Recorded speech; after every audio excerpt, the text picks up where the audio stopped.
is a fifth dimension beyond what is known to man. A dimension of sight. A dimension of mind. You've just crossed over into the box score zone.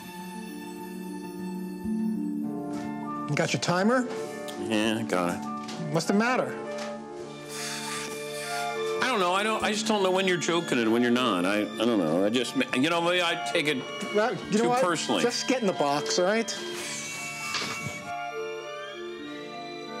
Every time I try to do something and then, I try to make a funny joke or I mock headlines or, I'm booking all these guests and then all I hear is, all the stuff I'm not doing. And then, it just gets tiring for, all these years. And, Todd, I thought we had a great relationship. And then, I always have stomach issues and it's just after a while, I can't take it.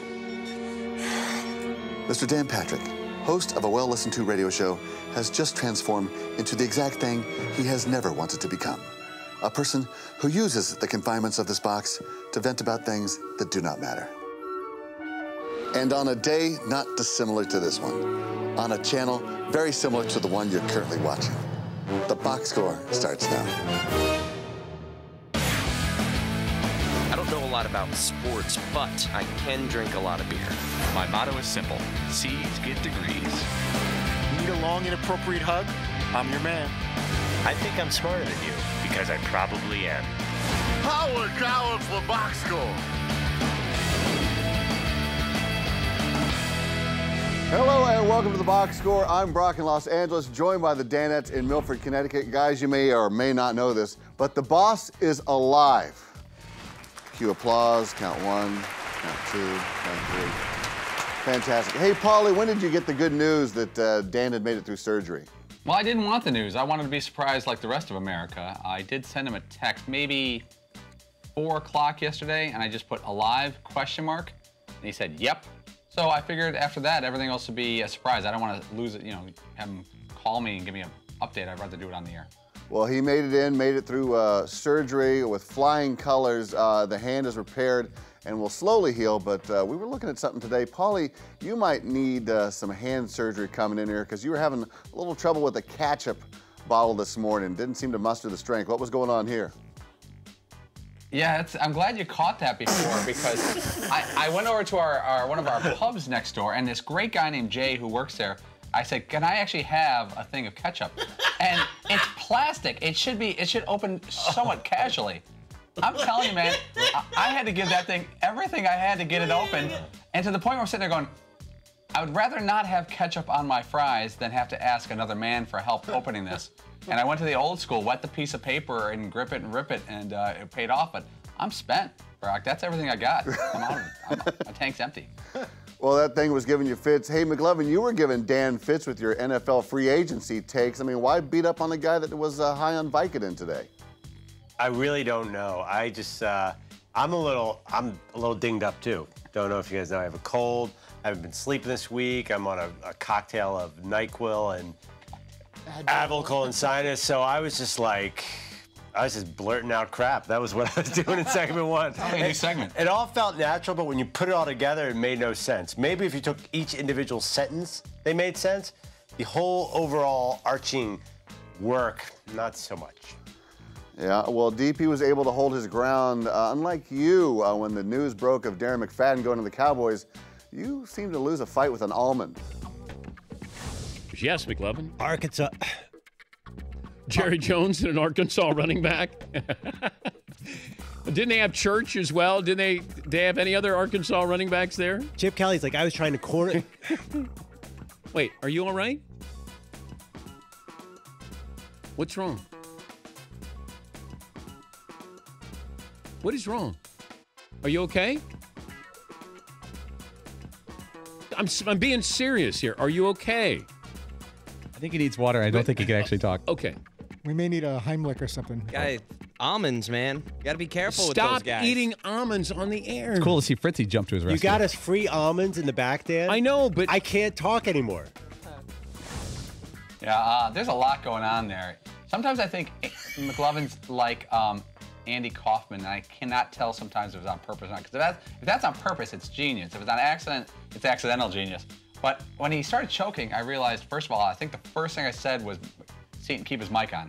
And which Seton did. I did see my light turn red. I'm like, who the heck did that? Yeah, we got to hear it, whatever. But there was nothing to hear, unfortunately. But then when he did, give me a second, and sometimes I think when you're choking, there's such the embarrassment. I've seen people choke for real before, and there's a moment of embarrassment where you don't want to admit that I need help and I am choking. And when he went like this, and he turned away, it's like, I think he might be choking for real. I had about 25% of me that said, I think he's choking for real, and he actually did this with a smile, like, I think he may need help. And I was just about to jump up, but then he kept the smile on his face and kept like going like this, like for more airtime, which was fascinating. So, yeah, the hand race was really interesting because we were all waiting for you to speak, but you just kept raising your hand. Yeah. Like one more second, yeah. I took the smile as if like you were okay. You were just something was a little stuck in your throat, but ultimately you weren't like panicking that you were gonna pass out or choke. But Paulie's right. Then there's that part of you because when it was going on for a little while there, and is that a smile of embarrassment or That's funny. You know what? I was never at one, not for a second concerned. Well, I did seem like this, and that's not something people usually joke around about. I figured he was joking, but I was like, oh, maybe it's a little worse than he thinks it is. Well, the thing is, I hadn't been eating right there before. It was clearly like a leftover almond situation. Oh, definitely, yeah. So I think that's why, like, part of you probably held back. And you wouldn't pause that long me, like, on the air. eating grapes or something. I can't see behind me, so I don't know. I honestly have no idea if you're eating the whole time or not eating. Yeah. I can hear Fritzy eating sometimes. I can hear you crackling stuff sometimes, but I can't tell when you're eating because I can't see behind me. So, so there was a part of me that thought, if he's choking, people get embarrassed about choking. I've seen people get embarrassed when there's just 3 people with them. Oh, yeah. Think about 3,000 people watching, or 300,000, or whatever it may be, and you're like, I don't want to admit that I actually need help, because what if one of us came over and just hit you with the high mic? Or if you trip or bang into something, you pop right back up, and you could be really hurt, but you don't want anyone to know, and you just go about your day. The first thing you do is look around. Does anybody see well, that? just hypothetically, if something like that did happen, we would probably do it. We'd maybe touch on today's box score, then it would just go away, right? We'd never talk about that again. Yeah. It wouldn't be the lead for me. I have a feeling even this will be here for about 4 years. I'll have 4 years to live down almonds. Yeah, not quite the basketball. In retrospect, once you went like this, we should have all gone full Rampart and rescued you. Oh, for the show, you mean? Well, and we would have been covered if you lived. Well, can I just say, like, there's one problem. I'm going to be a diva here, but I told them to get unsalted almonds specifically in the back. And they bought these dry roasted salted. They're delicious, but they're dangerous. So I didn't know we could even order food. That's pretty cool. No. Talk to me, Paul. Yeah, there's like a bunch of peanuts back there. Yeah, there are. Allergies aside, guys. Hopefully, well, thankfully, McLovin survived because if he didn't, we wouldn't have been able to enjoy the Against the Grain because the boss sure didn't. 5 drop the mic statements on NFL free agency. Do you have a mic to drop? You do. Okay. This is a Red Hook Audible mic. Okay. Number 1, Chip Kelly won the week. I only have one mic, so I have to pick it up every time. Yeah, but so there's a delay. People didn't really hear that drop the mic. Okay. Maybe drop it on the desk. Well, I don't want to scratch your mic. I took it off your keg. Oh, you... All right, here we go. Does that sound more drop the mic? Yeah. Continue, McLovin. Oh, I lost Dan. He's upset now. What hit? Dan left. Oh, he's got another mic. You go. Okay. Unbelievable. First of all, the guys in the back, we were looking for a mic, and I said, well, why don't I just rip off the one on the keg back there? And they gave me a look like, you don't want to do that. They actually said, like, Dan is really particular about the way the bar area is organized. So they suggested if you ask Dan, he might let you do that. So I didn't understand. And then I thought, I was like, no big deal. It's just we have 2 of them, like, you know. And Dan, when I said that the keg had been removed, he was gone immediately. There was no hesitation. Right, as if he's touched that piece of that apparatus at all in the past month. But if it's gone, it's you know. He usually does pour himself a beer in the morning and just lets it sit there. Why does he do that? I have no idea. It's one of his like obsessive compulsive things. He's checking the foam levels. He always does. He never drinks it. Never touched it. Right. Yeah, and I why really is he always refilling that one water bottle? What's that all about? Yeah, no, the one that we got from SodaStream. Yeah. Yeah, but that's the one that he just drinks out of. Oh, he just drinks? Yeah, he just drinks straight out of it. Like, I don't understand this, man. It's like, you know, people that have to touch the locks 4 times when they leave the house. Yeah, obviously that. I mean, you don't even need to be a psychologist to look at it. He's got OCD. Such and a weird dude, It manifests in things he has to do to get on the air. Yeah, I mean, just look around. I think this entire man cave is an homage to his OC. Yeah. The OC Dan cave. Hey, McLovin, the boss made up for walking away during the Against the Grain before he went off the air. I did listen. So you really do love me? Yes. Yes, I think you're very perceptive. You have great points, fun points, and Against the Grain. All right? That's a walk-off. Have a good weekend, McLovin. There you go. Yeah, it's great. Congratulations, Andrew. I feel bad, though, because I clearly cried to get that compliment. Yeah, oh, yeah, you definitely spent a good 15 minutes whining about it. Yeah, good. My only complaint was that we just don't do that earlier in the show, so Andrew would leave much sooner. Oh. He could have left 2 hours ago if that's the case. But you could have seen edit around that compliment, not hear the build-up, and just hear the compliment on its own. Yeah, actually, the audio is corrupted. Oh, unfortunately. One of those deals again. What are you going to do? Unfortunately, there's no way to get that back. I feel like I had a real bad 2.5 hours today. Yeah. I don't know. Like the last half hour, I was rock solid, dude. I gave a poll result. You could take the weekend to regroup. Yeah, I hate that. A bad Friday show stink. I'm not like Fritzy where I'm not going to sleep for 48 hours, but I honestly, the last half hour was solid. I gave one poll update. Almost choked to death. I almost choked to death. It's a good day. The choking wasn't even like top 3 of the worst segments today. Yeah. He's not talking. Yeah, we got a couple segments to go here on the box score. Hey, coming up, we are talking spring training in baseball. Are you heading out to spring training? Yeah, kind of. You got to do it in a Ram 1500 Eco Diesel. Every truck can climb a hill, every truck can tow a boat, every truck can haul a trailer, but not everybody has the most fuel-efficient half-ton truck on the road. Save yourself a little money there. Get more facts on ramtrucks.com. Guts, and it's glory, and it is Ram.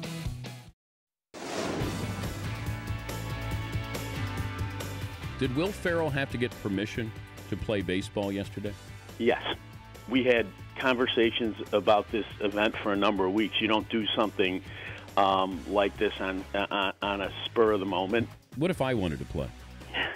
You know what, Dan? We might work with you on that. How about that? Okay, that's fine. Okay. I appreciate that. Welcome back to the box score. Yesterday, your buddy Will Ferrell took to the field and played all 9 positions on 10 different teams. That's pretty remarkable. Seton, what's the most remarkable thing you've seen on a baseball field in person? Well, I've seen the Yankees play. That's pretty remarkable. I've had a pretty stellar baseball career myself, dating back to Little League. Yeah. Oh my God. Milwaukee. Thank you, Paul. It's not even close. Good Lord. Todd Fritz walking out to throw the first pitch in sleeveless, tight shirt, a hat, and a GoPro on his forehead. I've never seen anything like that knee-high white socks in my entire life. Leg-high white socks. That was amazing. That was quite absolutely amazing. That was pretty hot, or not? There he is. He's shirtless. No, Yeah. he has a shirt. Charlie Kerfeld. Boom. That is remarkable. That really happened. Yeah, you're half the man you were in that one. That's Hey, just McLovin, what position do you think that Dan would want to play, and what team would he want to play for on spring training if the commissioner was able to let him out there? Wow, that's a tough question. I mean, you guys know he has a history of, he's thrown a lot of first pitches, but and I know he used to pitch in high school. I don't think it's pitcher. Center field. He kind of likes to be in the middle of everything. I completely think it's pitcher for the Reds. If you gave Dan some truth serum, he got a look-see from the Reds coming out of high school, and he got invited to like a summer camp where they look at prospects when they're in high school. And I'm telling you, a Cincinnati Red for Dan, he's a big Reds fan. And he loves Johnny Bench. He pushes that down because he's a pro. Yeah. But if you told him he could pitch an inning for the Reds, he wouldn't admit it out of habit. But if you put some truth serum in him, he would break your arm to do that. I think. Just to get the Reds jersey with Patrick on the back, you'd go out there even if it was just for one pitch. So he could. Have you ever thrown out a pitch for them with you guys? I don't think so. I don't think he's. Oh, I don't know. Maybe before. It might have been before I got there. He may have done the Reds, but I know he's done a few other teams. Well, we'll see if MLB Commissioner Rob Manfred lets Dan do that. Of course, he invited you guys to go and do something that's really cool. Can I tell you, we have a great display here in the Commissioner's. I don't know if you've ever been in here, but we actually have a great display. You know the last time I was in there? When? Bowie Kuhn, when he was clearing out his desk. But listen, why the heck don't you come and visit me? Is there beer? Can I tell you something? I will make arrangements to have beer for you, okay? Okay, but I don't come solo. I got to bring my Danettes as well, Commissioner. Listen, you want to come, you're welcome with whoever you want to bring, okay? And we can get pictures with the World Series trophy? We will. We will. I love it. Does it take a peek up? That's pretty cool. I don't think it's going to happen, but I think it's pretty nice public invite. You know, it'd be kind of nice. Hopefully we can get into the baseball offices and film something there or have some fun with the commissioner. But I feel like commissioners in general talk a big game when they're with Dan. It always gets real chummy at the end. Like, hey, let's hang out, let's have a beer. Then you don't hear from them again like 6 months. We're going to give Mr. Manfred, and he is the commissioner, so let's be polite. You know, I'm going to give him a chance here because it sounded like a faux invite. Yeah. But he could prove us wrong. Well, I tell you, remember Adam Silver, the first time he came on as commissioner? I'm like, this is like the 5th Danette. Yes. This is a bro right here. He actually, Adam Silver, the new commissioner, said to Dan, because Dan's like, I'm in the studio just blocks away from your office. He goes, I'll be down there anytime. Right. Yeah, anytime. He was that upset. was a year and a half ago. Yeah, he was upset that Aaron Heatherton was there and we didn't invite him or something. Bud Selig used to tell us that all the time. Like, call anytime, and then unfortunately, Bud he kept not being available. For years, Bud did honor that. Mr. Selig used to go to a hot dog stand and get a hot dog and a Coke every day for lunch, and he would listen to the show. And I'm not kidding. Occasionally, we'd be talking about something, and the phone would ring. You're like, holy cow, it's him. He'd be like, tell Dan he doesn't know what he's talking about here. It's actually, this is how the players age. Boop, boop, boop. Put him on like this. I can't tell you, probably half a dozen times in a 2-year period, he called in from his hot dog Coke drive-in stand and came on. And we had him on so much that we had to, I remember being in meetings with Fritzy and Dan going, should we have the commissioner on? Like, no, let's spread it out. He was on like 8 days ago. I do remember that. Yeah. We went from having him on too much to and then I guess he on. wanted to smooth the average down a little and not come on for 4 years. Oh, wow. Okay, well, the bar has been set, Commissioner Rob Manfred. Hey, coming up, it's been a while since we've done it. It's Know Your Row next.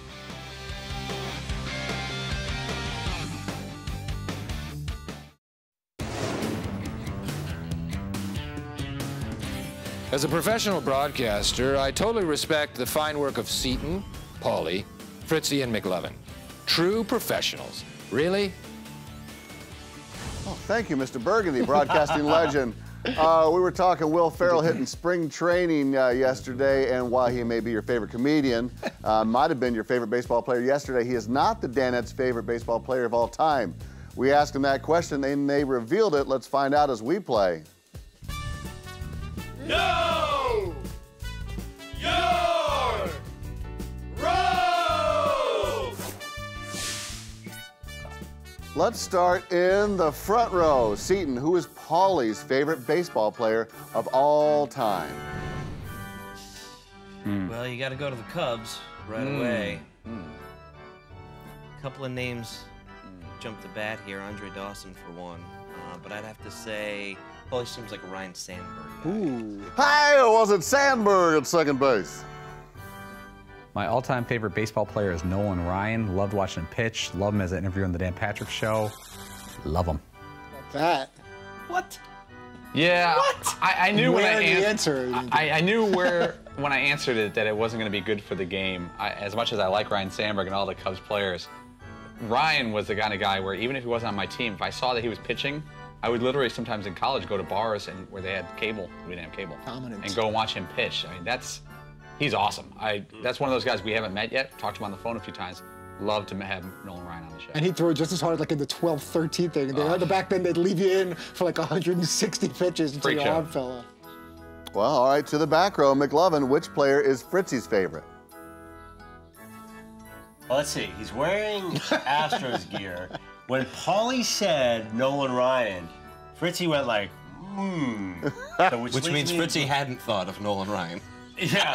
It could mean all kinds of things. I thought a Cub was a good It's guess. either Nolan Ryan or Jose Cruz. And I'm going to go Jose used to put that bat up high. See, that reaction means it's not Jose Cruz. Maybe it was Bagwell or did like Bill Dorn. Cesar Cedeno. I'm going to go with Nolan Ryan. Benny Agbayani. Yes, McLovin reading the poker face. Was it Nolan Ryan? My favorite baseball player is Nolan Ryan. How about that? We might win Know Your Row. Do you realize how epic this is? That is crazy. This would be our first. We played 100 rounds. That would be very frightening. I think that it would throw off the whole balance of the universe if we won one of those. All right, one more for the front row. Paulie, who is Seton's #1 baseball player? This is tough because I've got it down to 2. It is either Ricky Henderson or Steve Bye-Bye Balboni. Oh. I'm going Bye-Bye Balboni. Really? Over Ricky Henderson? This is Sophie's choice for season. I gotta say, I think that Paulie should get 2 points for this. Okay. Will Paulie get 2 points? Is it Can't be Bye-Bye Balboni Balboni? or Ricky Henderson. Ricky Henderson.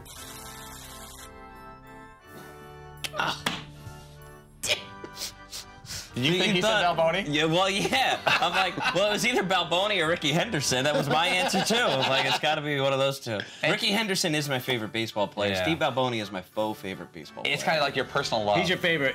It's like offensive. I just love the guy. It's like offensive player of the year and MVP. Him and Kevin Moss. That's close. That's close. You got him, though. Tough I mean, call, you dude. definitely Tough got call. them. Last question for the back row. Fritzy, can you tell us who McLovin's favorite baseball player is? I feel very confident it's Philadelphia Phillies third baseman Michael Jack Schmidt. Was it the weepy Mike Schmidt? My favorite baseball player of all time is Michael Jack Schmidt. That was sort of Harry Callis. Oh, that's crazy. Dude, we're a juggernaut. We're the Kentucky Wildcats and Know Your Row. No, we're jinxing Take it. that, Now we're going dude. to get everything else wrong. Take that. Just you said that. We just put a pox on him. Take that. baseball. Yeah, congratulations to the back row. Fine job, first time this year. Oh, that's brand new for you. Hey, stick around. How cool, how cool. Dan got himself a new item for the man cave, and this is the boxer, of course. We're going to take a break and remind you that the Ram Heavy Duty, with its best-in-class towing, torque, and horsepower, doesn't need a break. No. Guts. Glory. Ram.